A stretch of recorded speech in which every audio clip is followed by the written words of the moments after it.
¿Qué tal? ¿Cómo están? Muy buenas tardes. Qué gusto que cierren con nosotros una semana más aquí en la UNAM Responde desde Ciudad Universitaria, en este espacio donde pues hacemos eco de todo ese interés y de todo ese trabajo que se genera desde nuestra universidad, desde muy distintas áreas del conocimiento y disciplinas, para atender problemáticas internacionales, pero también situaciones locales. Y para ello es importante que ustedes nos hagan saber sus dudas y sus comentarios, cuáles son los temas que les interesan, sobre cuáles tienen dudas en particular. Ahí están a su disposición todas nuestras redes sociales, que son vías de comunicación, para seguir haciendo juntos este programa.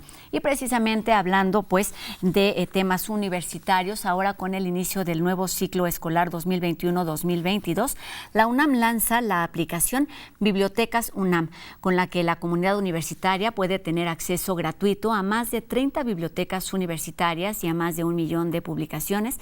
Está disponible esta aplicación para dispositivos Android y iOS. Esto es una alternativa que podemos aprovechar en tiempos de pandemia, pero también en todos momentos. Se trata de libros para llevar al alcance de tu bolsillo.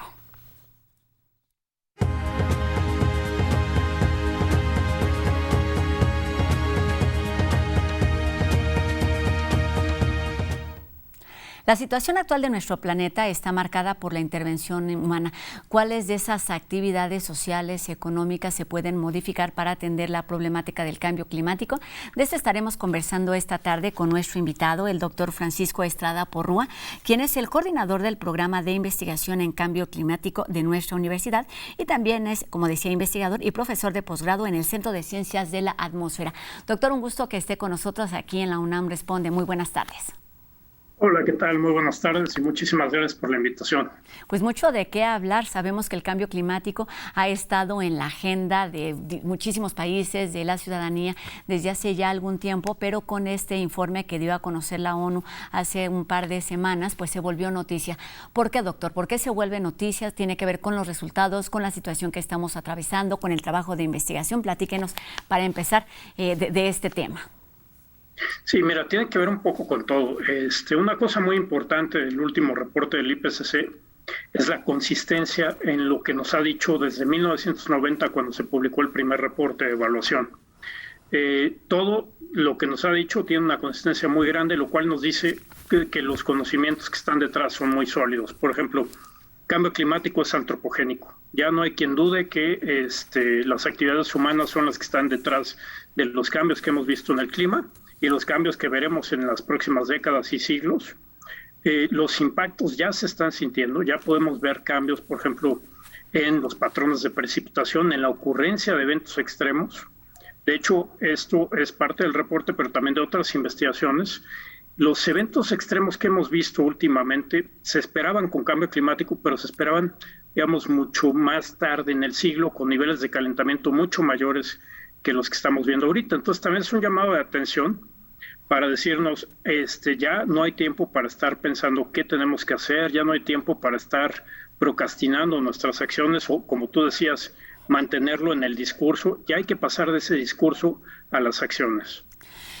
Doctor, ¿qué es el cambio climático? Lo vemos directamente relacionado con los efectos, con la situación que estamos viviendo, las inundaciones, las sequías.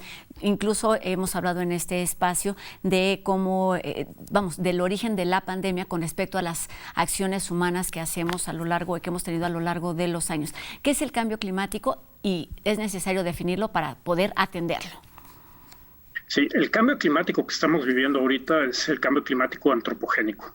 Y se da porque estamos alterando la composición química de la atmósfera. Estamos poniendo más gases de efecto invernadero que, digamos, atrapan la energía durante un mayor tiempo.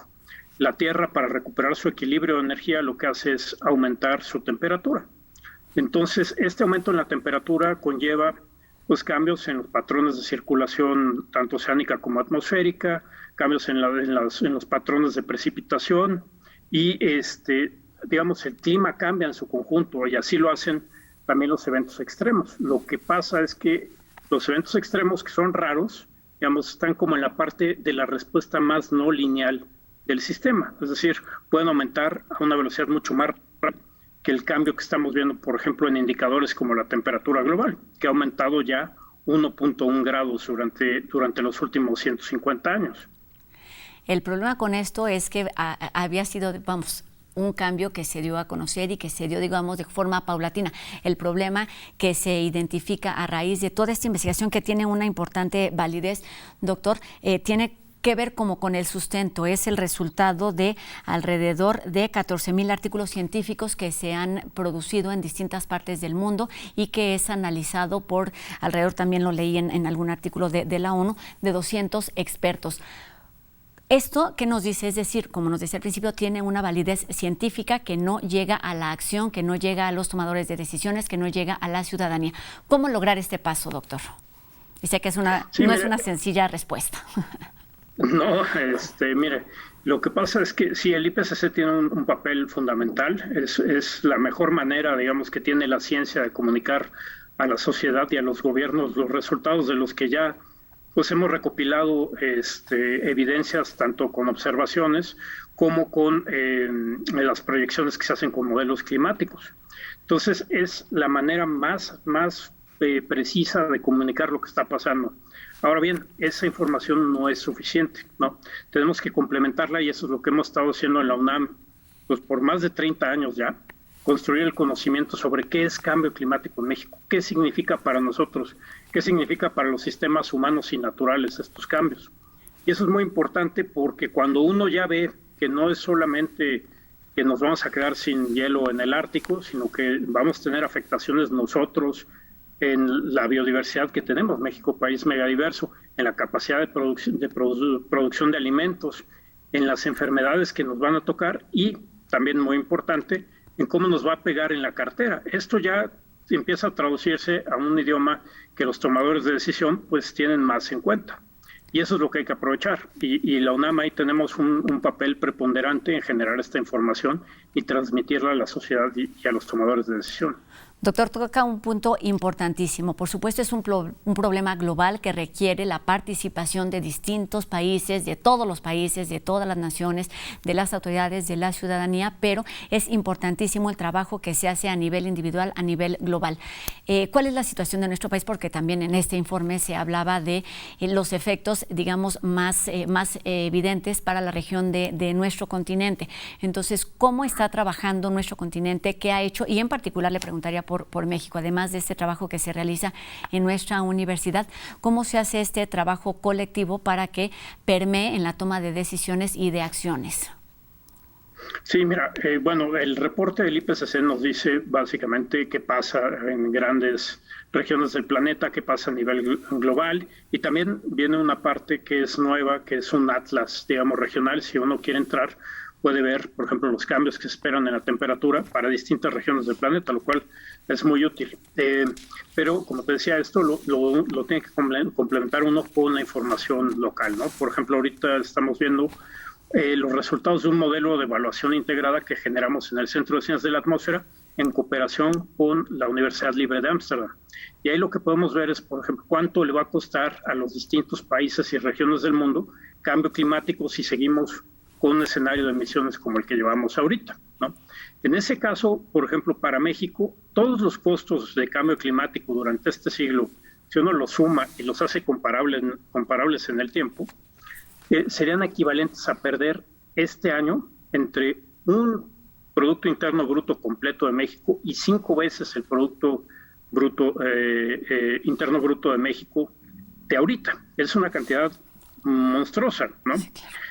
Y también eso es nada más por hablar de la parte económica, pero por ejemplo lo que hemos visto es que en la agricultura, pues en las próximas décadas podemos perder hasta un 20% en los rendimientos de algunos cultivos en algunos estados del país. Y para finales de siglo estas pérdidas en rendimientos podrían llegar a más del 80%. Esto pone en situación muy crítica a una parte importante de nuestra población que depende, por ejemplo, de cultivos de temporal, el maíz de temporal. Por darte un dato más, ahorita 23 estados del país producen al menos 1 tonelada por hectárea de maíz de temporal, que es, digamos, una medida de qué tanto la población puede autosatisfacer sus necesidades alimentarias. Para finales de este siglo, únicamente 11 estados estarían en esa capacidad. Y como vemos, por ejemplo, en el mapa que está ahorita en la pantalla, hay regiones, ese mapa nos muestra dónde converge el riesgo, distintos tipos de riesgo. Veamos la parte del Mediterráneo y la parte que involucra también a México y Centroamérica, somos particularmente vulnerables a cambio climático. Eso es lo que nos dicen estos estudios. Estas son, como bien nos dice, estas son perspectivas de lo que sucederá en los siguientes años. Estamos acelerando estos procesos que tienen que ver con un proceso natural, digamos, de nuestro planeta, pero el aumento de la temperatura, el descongelamiento de los glaciares ya son una realidad, ya están aquí. Esta llamada es una llamada de alerta justo para revertirlo. ¿Qué se puede hacer, doctor? Y pienso un poquito en lo que se ha hecho. Ya se sabía, como bien nos dice, desde hace, 20, 30 años. No se ha hecho correctamente, no se le da la importancia que requiere, no se ha hecho bien. Y esto con el objetivo de saber de dónde partir en este momento que la situación evidentemente ya es una emergencia. Mira, lo que es muy importante tener en cuenta es que a veces se puede interpretar el reporte del IPCC o los estudios que generamos nosotros como pues ya es inevitable, hay parte que sí, hay parte que no, ya es difícil que hagamos algo, ¿cómo lo vamos a hacer? Hay muchísimas cosas que podemos hacer, ¿no? Todavía el futuro está abierto para lo que nosotros decidamos hacer. Y en este sentido, no solo es en cuestiones de mitigación, de bajar las emisiones de gases de efecto invernadero, que es muy importante, pero países como México deberían de centrarse mucho en la parte de la vulnerabilidad que tenemos y de aumentar las capacidades de adaptación de pues nuestros sistemas, tanto humanos como naturales. Ahí es donde tenemos que enfocarnos muchísimo, porque aunque se lograra, por ejemplo, transitar hacia un acuerdo de París, en las próximas 2 décadas es prácticamente seguro que vamos a rebasar el 1.5 grados en la temperatura global. Y esto tiene implicaciones para nuestro país muy importantes.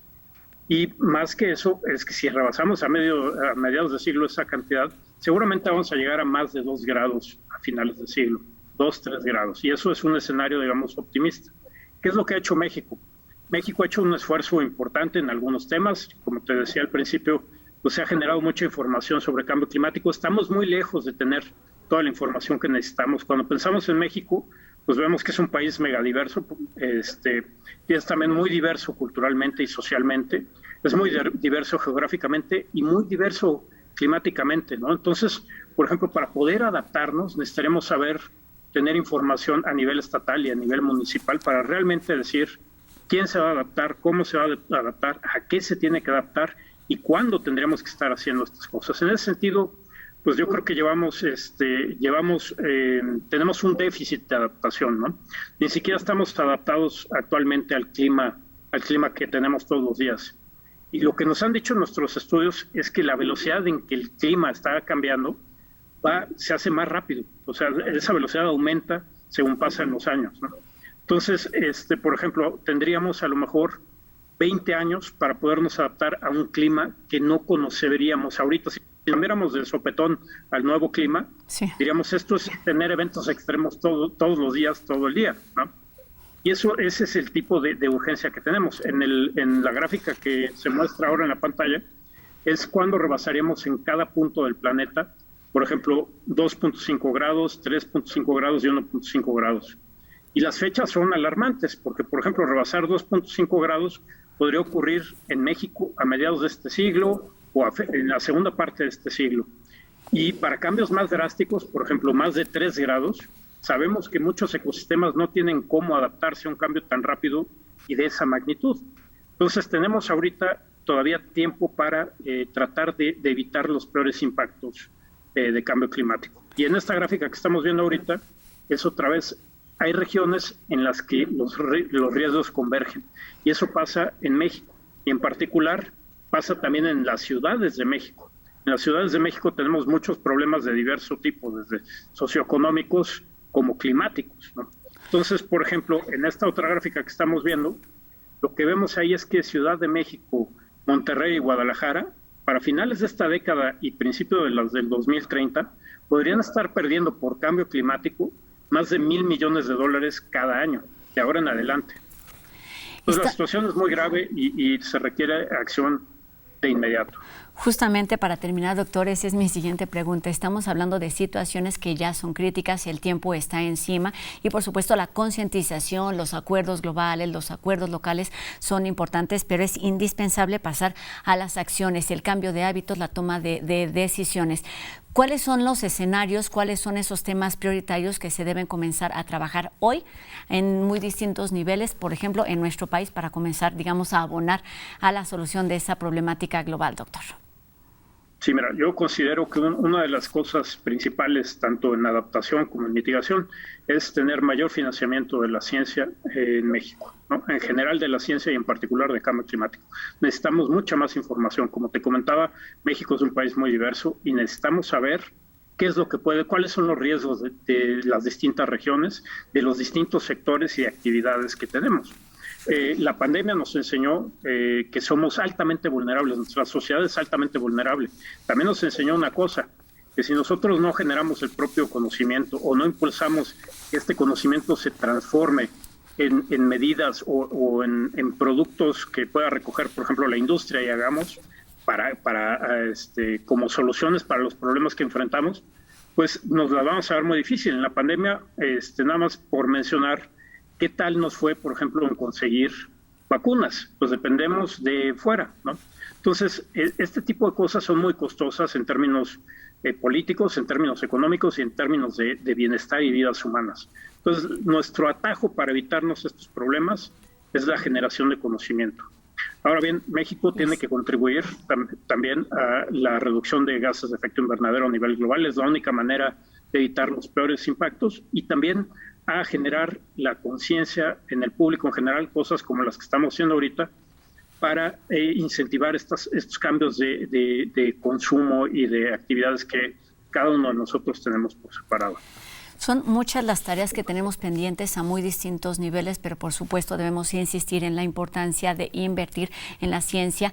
Lo hemos hecho a lo largo de toda esta pandemia. El conocimiento o los resultados no se dan de la noche a la mañana y está directamente relacionado con el trabajo que se hace en largos periodos, con la experiencia de los investigadores, con el conocimiento que se tiene. Es indispensable hacerlo, doctor, para generar respuestas globales a daños globales. Doctor Francisco Estrada Porrúa, coordinador del programa de investigación en cambio climático de nuestra Universidad del Centro de Ciencias de la Atmósfera. Muchísimas gracias por estos minutos y quienes estén interesados, parte del trabajo que realizan está ahí en este sitio del Centro de Ciencias de la Atmósfera sobre el cambio climático y sobre muchísimas más temas de investigación. Gracias, doctor. Buenas tardes. Muchísimas gracias. Buenas tardes. Ahí está, y pues seguimos hablando de temas precisamente globales. Nos vamos de nueva cuenta hasta Alemania para conocer la segunda parte del reportaje que nos preparó Raúl Pérez sobre la farmacéutica BioNTech, que está trabajando en una vacuna contra la malaria en África y que podría ser efectiva también en América Latina. Hoy conocemos las perspectivas de la Organización Mundial de la Salud y también de la farmacéutica. El fabricante farmacéutico alemán BioNTech inicia el desarrollo de una vacuna contra la malaria con la meta de producir en África las primeras vacunas del mundo basadas en la tecnología ARN mensajero. BioNTech invierte para ofrecer una solución sostenible para las regiones afectadas, mediante un proyecto inicial apoyado por la Organización Mundial de la Salud, OMS, y el Banco Europeo de Inversión, entre otros. En este contexto preguntamos si para los involucrados sería viable la implementación de un proyecto similar para Latinoamérica. To come to the question on Latin America, indeed, the WHO would like to see this technology being diffused into those parts of the world which have inadequate capacity for vaccine production, but also can benefit from this new technology to address the local health needs of the region. And we're looking at a concept of regional health security, because that's one of the lessons from the pandemic, has been that it would have been easier to handle, particularly with health products like vaccines and diagnostics, if the manufacturing production was more evenly spaced out around the world. It would have been much easier to have also equitable distribution and access to these products. So we're very much hoping that the concept of the WHO technology transfer hubs that we've announced first with mRNA, but we're going to move on to other technologies like the subunit proteins and the adenoviral vectors that we would see not only in Africa, but also in Latin America, potentially in other regions which currently have inadequate production capacity. that we will be able to see these hubs actually serve as training sites for countries to receive the technology, to learn and to train their workforce. Because here again, we're talking about a new technology and we don't have too many people in countries who are experts in the manufacturing of mRNA, and it's complex. So we need a whole dedicated program on workforce development, which we will work with BioNTech and other partners over the coming months to take forward. And so I think this type of private-public partnership with the WHO playing a coordinating and a facilitating role can really be a game changer, not just for the immediate, for COVID vaccines, for the malaria vaccine, but also the mRNA technology, I think, offers a huge potential. As Professor Sahin and Tureki have shown, their whole career and life and BioNTech has been spent on trying to develop cancer medicines. And we are also aware that biologics and monoclonal antibodies will play a big role in the future in the treatment of diseases. So for all of these reasons, I think this is a very good first step, but obviously needs to be followed up with further actions to make this technology available to other regions and establish those hubs, including Latin America as a priority region for the WHO. In principle, both scientifically as well as technologically, the approach of technology transfer and building clinical development programs and also supply solutions in different parts of the world for diseases which are not sufficiently addressed yet. This is something which can be replicated, and it's in our interest to replicate it also in other regions and other infectious diseases. We think that we will learn a lot, in particular in cooperation with all the experts, which have been already introduced in this call, how to solve what is in principle a challenge, and how to then also scale up to different diseases and also to different regions. And we think that this is not only the beginning of addressing malaria as a threat, in particular in low-income countries, but also the beginning of forming and reinventing public-private partnerships and how they are driven, which we think we can together also expand to other regions of the world and other diseases. Pues sí, este trabajo que nos llega desde Alemania es solamente una muestra para comprobar la importancia de la inversión en conocimiento científico y de además pues transmitirlo esto a través de este concepto de transferencia tecnológica para beneficio de la sociedad sin importar las fronteras. Y vamos enseguida a conocer el ritual de los días de un personaje que ustedes ven frecuentemente en esta pantalla. Se trata de la monera Cintia Bolio, quien conversó con Eduardo Limón.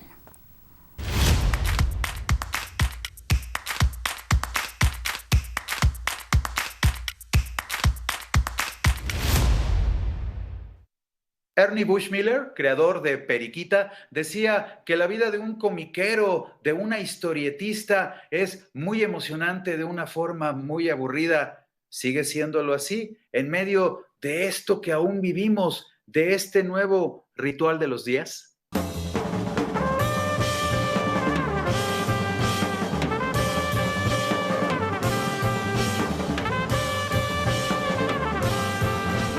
Hoy, en el ritual de los días, Cintia Bolio, monera. ¿Cómo estás, Cintia? Hola, Eduardo. Pues muy feliz y muy honrada de estar aquí acompañándote.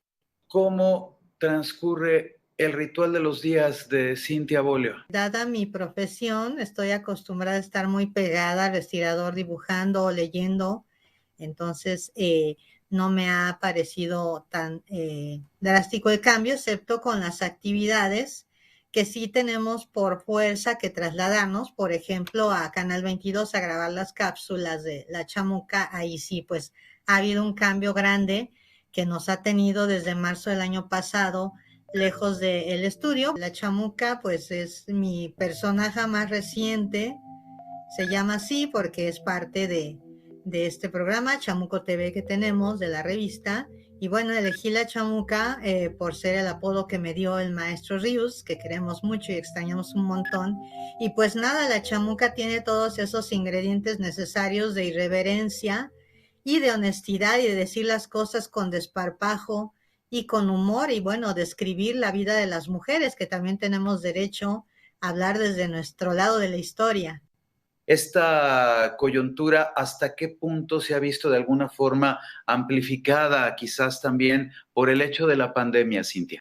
A través de estas cápsulas, lo que estoy también yo demostrando con datos estadísticos, etcétera, es precisamente cómo a las mujeres nos está afectando mucho más, no solo en lo económico, también en lo familiar, en lo psicológico, también en cuanto a las violencias machistas que se han exacerbado, todo esto que ha venido a causar revuelo en nuestras vidas, no siempre para bien.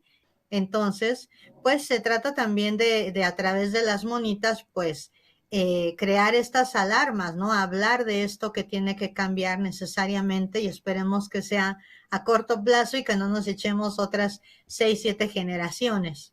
U otras 6 o 7 pandemias, ¿no? Que sigan acumulándose desgracias para que de alguna manera esta clase de coyunturas sociales se impulsen. Pero pues hay que soñar y atrevernos, ¿no? A pensar que sí vamos a aprender algo y si no lo aprendemos, pues vamos a tener que ponernos en este plan didáctico de educar a la gente, ¿no? A quienes tenemos alrededor, por lo menos empezar ahí. Cintia Bolio, muchas gracias por estos minutos para conversar con el auditorio de TV UNAM y en el Ritual de los 10. No, gracias a ti, un abrazo para ti y un abrazo para mi querida TV UNAM.